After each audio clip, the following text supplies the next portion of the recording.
Vamos hoje ver quais são as características de uma fonte considerada ideal e de uma fonte considerada real de tensão. Se recordam, no vídeo anterior, quando fizemos a distinção entre fontes de tensão e fontes de corrente, vimos que uma fonte de tensão, aos terminais da carga, a tensão era sempre constante e igual ao valor da força eletromotriz da fonte. Isto, porém, só é verdade nas fontes de tensão que são consideradas ideais. Como o próprio nome indica, só existe idealmente, porque a realidade é bem diferente. Vejamos a figura seguinte, onde vamos ver quais são as características de uma fonte ideal de tensão. Uma fonte ideal de tensão caracteriza-se por ter uma resistência interna nula. Ou seja, considera-se que a fonte não tem resistência interna. A sua corrente de curto-circuito, isto é, quando eu curto-circuito a fonte, o valor da resistência que ela está a alimentar ser zero, sendo E a dividir por zero, isto ia dar um valor infinito de intensidade da corrente. Atribuindo valores aqui à minha força eletromotriz, E igual a 10 volts, R igual a 10 ohms, íamos ter que o valor da intensidade da corrente ia ser 1 ampere e a queda de tensão na resistência 10 volts. Se repararem, a potência fornecida pela fonte, dada por AI, vai ser igual a 10 watts. A potência recebida pela resistência e sendo o valor da tensão recebida pela resistência igual à força eletromotriz da fonte, portanto isto é uma característica da fonte ideal de tensão, a queda de tensão aos terminais da carga é sempre igual ao valor da força eletromotriz, também ia ser 10 watts, o que me levava a que o rendimento de uma fonte destas é sempre de 100%. Ou seja, toda a energia produzida num determinado instante é toda consumida na carga ou na resistência que essa mesma fonte está a alimentar. Na realidade, isto não acontece, pois as fontes de tensão real têm uma resistência interna diferente de zero. Para melhor percebermos o contorno do problema, suponham o exemplo que está aqui de uma pilha que está a alimentar uma lâmpada. Quando eu fecho o interruptor, a minha lâmpada vai acender e há um movimento de eletrões pelo circuito, que vamos representar aqui os eletrões a moverem-se ao longo do circuito. Os eletrões, ao percorrer todo o circuito, também vão passar pelo interior da própria bateria. Portanto, neste caso, a minha pilha. É exatamente ao passarem pelo interior da própria pilha que eles vão encontrar uma resistência à sua passagem, resistência essa que não é mais que a resistência interna da fonte, que não está concentrada, mas está assim distribuída ao longo de toda a pilha. A representação esquemática de uma fonte real de tensão, portanto, atendendo a que, se eu tiver, fazendo analogia com uma pilha vulgar, vamos supor, com uma força eletromotriz de 10 volts, então eu tenho que a minha representação esquemática de uma fonte de tensão real não é mais do que uma fonte de tensão ideal em série com a sua resistência interna.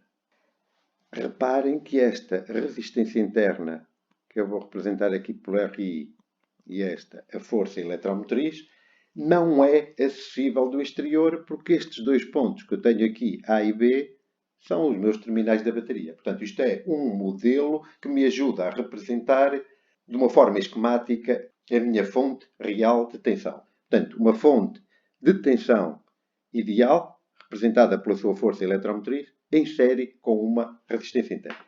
A pergunta que se faz é, mas então, o que é que muda? Reparem, neste desenho, em que eu tenho aqui o valor da minha força eletromotriz, por exemplo, é igual a 10 volts, e uma resistência interna de 1 ohm. E agora, eu, com este modelo de uma fonte real de tensão, vou alimentar uma carga que é uma resistência com o valor de 9 ohms. A minha intensidade da corrente que a fonte vai fornecer ao circuito vai ser dada pela expressão I igual a E sobre RI mais R. Eu vou ter uma intensidade da corrente de 1 ampere. A queda de tensão, mais uma vez, dada pela lei de Ohm, vai ser 9 volts. Reparem agora que a tensão que é disponibilizada para o resto do circuito já não é o valor da força eletromotriz de 10 volts, mas sim de 9 volts. Se agora mudarmos, por exemplo, o valor da resistência, em vez de uma resistência de 9, estivermos a alimentar uma resistência de 4, mais uma vez utilizando a expressão de cima para determinar o valor da intensidade da corrente, vamos ver que esse valor vai dar 2 amperes.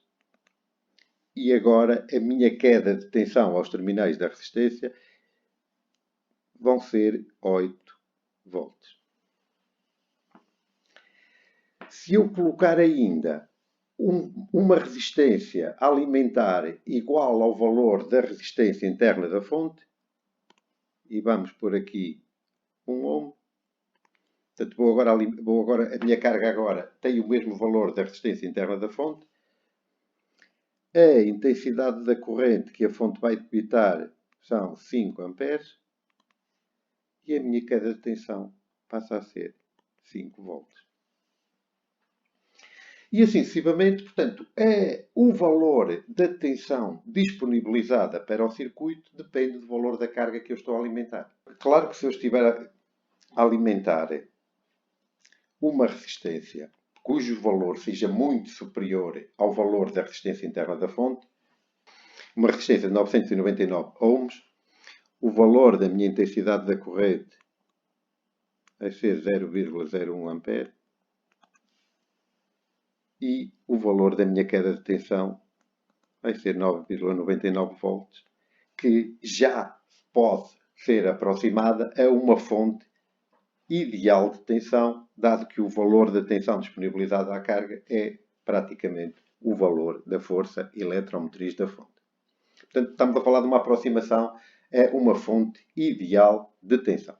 O rendimento de uma fonte real de tensão nunca atingirá o 100%, porque nós vamos ter uma potência total dada por EI, portanto a força eletromotriz da fonte vezes a intensidade da corrente, uma potência útil dada por V vezes I, V esse que é o valor da tensão que a fonte disponibiliza para o circuito. Estamos a falar desta queda de tensão, em que este V é igual à força eletromotriz menos a queda de tensão na resistência interna da fonte. Reparem que eu tenho aqui uma queda de tensão no interior da própria fonte, dada por RI, e tenho aqui a força eletromotriz, que seria 10 volts. E, portanto, a tensão disponibilizada para o circuito vai ser dada por E menos RI vezes I. O que me leva a que eu vou ter uma potência de perdas no interior da própria fonte, dada pela resistência interna I ao quadrado, e um rendimento determinado por potência útil sobre a potência total vezes 100%. E são estas as expressões que me permitem determinar as potências em jogo no circuito com fontes de tensão reais. Vamos ver só um pequenino exemplo de cálculo de aplicação. Os valores apresentados no problema anterior, E igual a 10 volts, RI igual a 1 ohm, alimentar uma resistência de 9 ohm. Mais uma vez, o valor da intensidade da corrente determinado, dado por I igual a força eletromotriz R mais RI igual a 1 ampere. Temos a potência total dada por EI portanto é a força eletromotriz da fonte, que para além de alimentar a resistência de 9 ohms, também vai ter que alimentar a sua própria resistência interna, e portanto estamos a falar de 10 vezes 1 igual a 10 volts.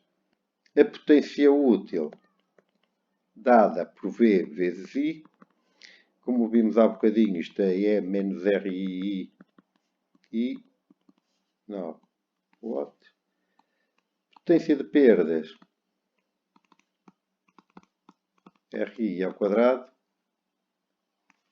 E por fim, o rendimento da fonte,